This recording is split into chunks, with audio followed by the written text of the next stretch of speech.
Halo guys, ketemu lagi bareng gue Adele di channel Real Horror Story. Dan dimana channel gue ini bakalan nyeritain tentang kisah-kisah mistis yang berhubungan dengan makhluk astral yang berdasarkan pengalaman pribadi atau real story. Jadi kejadian yang pernah gue alamin. Dan di sini juga gue membuka ya buat teman-teman semuanya yang mungkin juga punya pengalaman mistis ya yang berhubungan dengan makhluk gaib atau makhluk-makhluk astral. Boleh kalian sharing ke gue ya dan tim, nanti dikirim ke alamat email gue yang ada di deskripsi. Jadi nanti bisa kalian lihat di deskripsi, di situ ada alamat email dari Real Horror Story. Ya nanti gue dan tim gue bakalan menyeleksi satu persatu dan pasti nanti bakalan gue bacain di sini.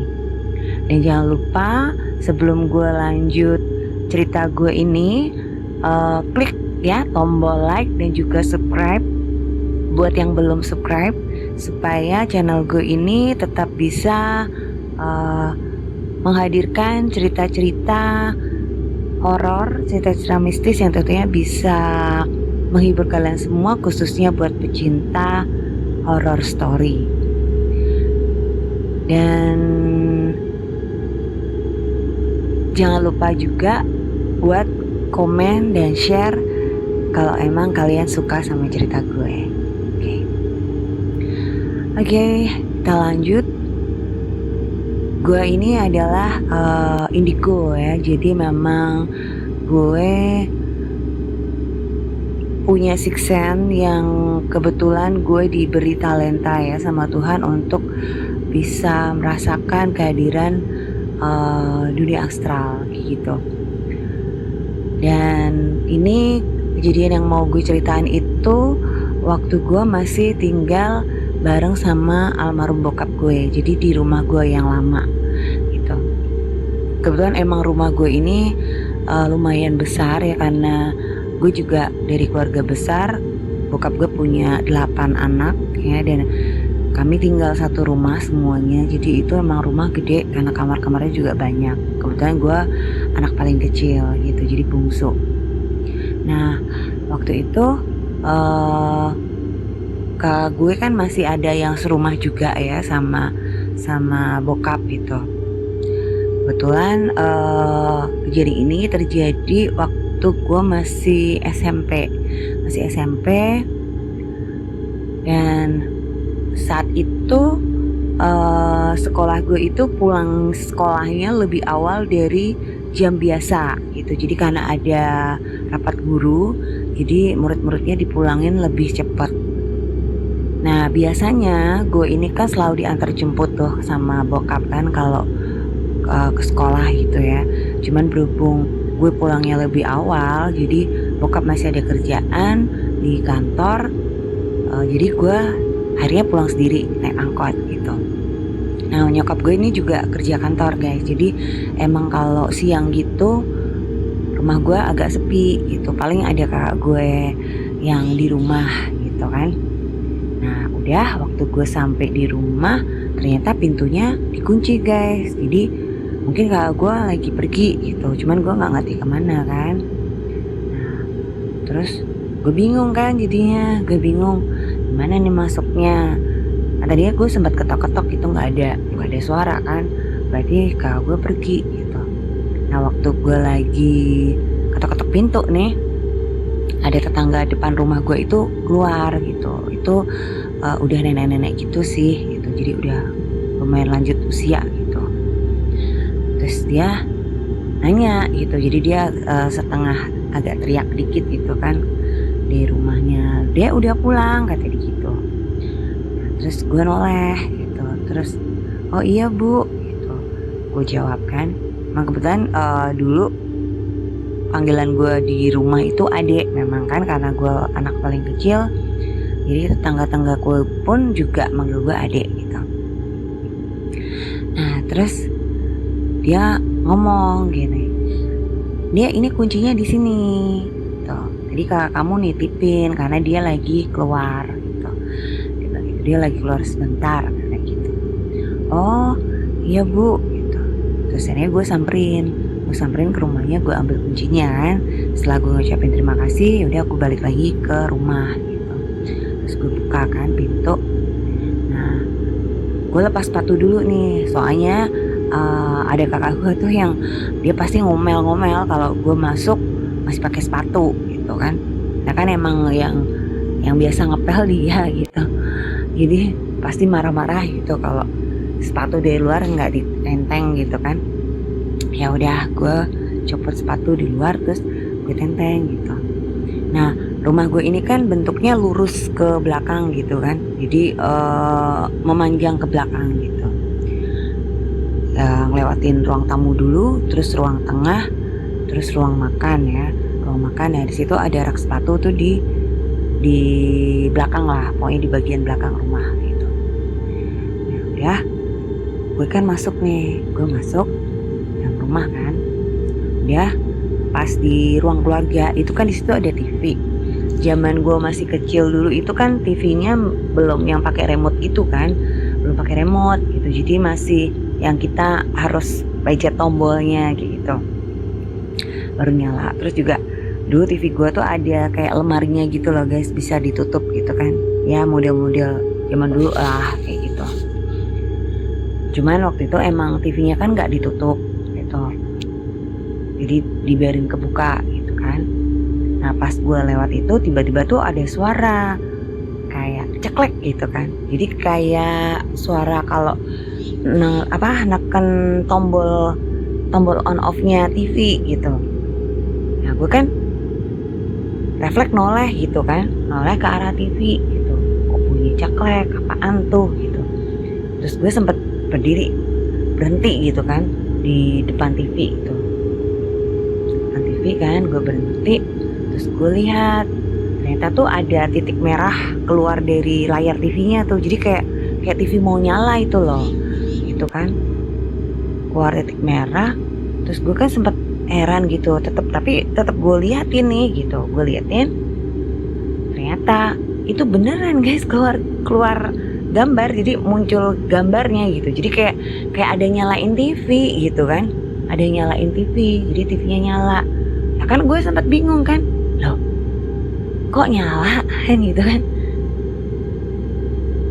Terus gue kan mikir, apa emang kakak gue nyalain TV nggak dimatiin terus tinggal pergi, cuman kan perasaan tadi TV-nya mati, gue mikir gitu kan. Nah, terus refleks gue itu ngelihat ke kabel TV-nya gitu kan. Gue nggak sengaja sih sebenarnya itu, ternyata guys kabelnya itu nggak nyolok guys, jadi kabelnya itu ada di atas TV-nya, nggak dicolokin. Jadi kan nggak mungkin nih itu TV bisa nyala ya kan. Nah pas gue sadar itu akhirnya TV mati sendiri. Padahal tadi kan sempat keluar gambarnya kan, cuman gue kan nggak tahu merhatiin itu apa gambar apa, maksudnya filmnya apa, gue nggak ngeliatin. Tapi terus tiba-tiba mati ya. Terus gue tuh sempet sepersekian detik itu cuman bengong kan depan TV. Begitu gue nyadar, gue langsung keluar guys. Ya maklum lah masih kecil, gue kan masih takut gitu kan. Gue langsung keluar kan. Gue keluar, gue duduklah di teras gitu. Jadi gue gak jadi masuk, sepatunya gue tentang lagi keluar kan. Terus gue duduk di teras, kemudian di teras itu ada kursi, ada bangku gitu. Gue duduk di situ sampai agak lama gitu. Sampai terus kakak gue pulang gitu. Terus dia bilang, "Loh Dek, udah dari tadi?" Terus lumayan, gue bilang gitu. "Kok nggak ganti baju?" kata dia gitu. Terus ya belum gitu kan. Terus lah ngapain kamu duduk di sini nggak ganti baju kalau udah pulang dari tadi, dia bilang gitu kan sambil masuk rumah. Gue cuma diem aja tuh. Terus ya udah gue ngikutin dia masuk ke dalam gitu. Gue nggak cerita apa-apa. Nah itu salah satu cerita yang pernah gue alami. Itu masih banyak sih kejadian-kejadian yang aneh gitu kan di rumah gue. Ya paling memang mereka hanya sekedar kayak ngeliatin aja sih. Kalau bener-bener ngeganggu banget sih sebenarnya enggak ya. Cuman ya gitu, lumayan lah serem gitu. Terus pernah juga Waktu itu tuh gue kelas berapa ya, gue lupa, SMA mungkin ya. Gue tuh lagi bete banget itu kan sama bokap gitu kan. Jadi habis cekcok lah gitu ceritanya. Gue ngambek, gue masuk di kamar, gue kunci gitu. Gue kunci, terus gue setel kaset nih. Zaman dulu kan masih kaset gitu kan. Masih kaset. Gue setel kaset metal nih guys. Tuh, udah kan emang gue suka lagu-lagu rock gitu kan, lagu-lagu metal. Gue setel, gue kencengin tuh kan. Gue kencengin. Terus karena emang mungkin gue capek atau gimana, itu juga udah habis kan, lagunya udah habis, gue ketiduran gitu. Gue ketiduran sampai nggak tahu jam berapa. Gue kebangun itu karena gue ngerasa kayak ada yang ngalangin lampu di atas gue. Jadi gue tuh kalau tidur kan emang lampu tuh nyala, gue nggak bisa tidur kalau lampunya dimatiin gitu. Serasa kayak jadi nggak bisa napas gitu ya, kayak fobia gitu ya. Nah terus karena kayak ada orang yang berdiri di atas gue gitu kan, jadi kan gue kan lagi tidur gitu ya, jadi kayak ada orang berdiri kan otomatis ngehalangin cahaya lampu. Nah terus gue sempat kebangun tuh, cuman anehnya gue nggak bisa bangun guys. Jadi kayak orang tindihan tuh, tahu kan tindihan? Ini mata tuh cuman meremelak gitu kan, cuman badan tuh nggak bisa gerak gitu. Badan bener-bener nggak bisa gerak. Terus gue itu kan sempet agak noleh gitu ya, ngelirik ke arah kanan gitu. Itu ada tangan guys, ada tangan. Jadi tangannya dia tuh kayak apa, megang pinggir kasur gitu kan. Jadi posisinya nggak tahu sosok itu duduk di kasur gue atau gimana. Yang jelas itu tangannya itu kayak megang pinggiran kasur gitu. Jadi gue bisa ngeliat tangannya itu banyak bulunya guys, gede, banyak bulunya gitu. Kayak kalau cowok berbulu gitulah gitu kan. Nah gue itu kan mikir gitu, ini tangan siapa gitu kan. Cuman gue mau noleh banget tuh nggak bisa gitu. Ini mata tuh kayak yang bener-bener meremelek gitu, nggak jelas gitu kan. Gue mikir gue tangan siapa gitu kan. Kalau tangan bokap gue nggak mungkin, emang bokap gue kan orangnya gede gitu kan, gede tinggi gitu. Cuman tangan dia tuh nggak berbulu guys, nggak berbulu. Apalagi kakak gue yang cowok-cowok mana ada yang berbulu. Mereka mah ceking-ceking semua gitu badannya. Nah ini siapa kan gitu kan. Terus gue mikir lagi kan, lah kan pintunya gue kunci tadi, nggak mungkin dong ada orang bisa masuk secara yang punya kunci cuman gue gitu. Dan kuncinya kan di dalam, nggak ada yang punya kunci serep juga kan yang lain. Wah gue udah mikir nih nggak beres nih gitu. Terus gue udah ngucapin doa semampu gue kan, sebisa gue ucap doa.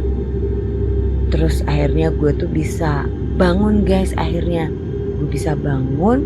Pas gue bangun itu langsung sosok itu hilang gitu kan. Hilang, gue langsung loncat dari kasur, langsung buka pintu buru-buru. Gue langsung lari masuk ke kamarnya nyokap gue gitu. Gue langsung nimbrung lah, naik ke kasurnya nyokap, tidur di situ.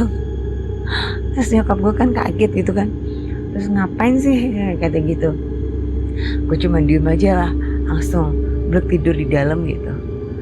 Aduh bener deh, itu pengalaman yang ya lumayan lah serem gitu. Yang bener-bener mereka itu bisa poltergeist ya. Poltergeist itu bisa menggerakkan benda kayak gitu kan, yang mereka bisa nyalain TV segala itu. Sebenarnya masih banyak sih cerita-cerita serem yang lain, tapi nanti gue bakalan ceritain di episode berikutnya ya.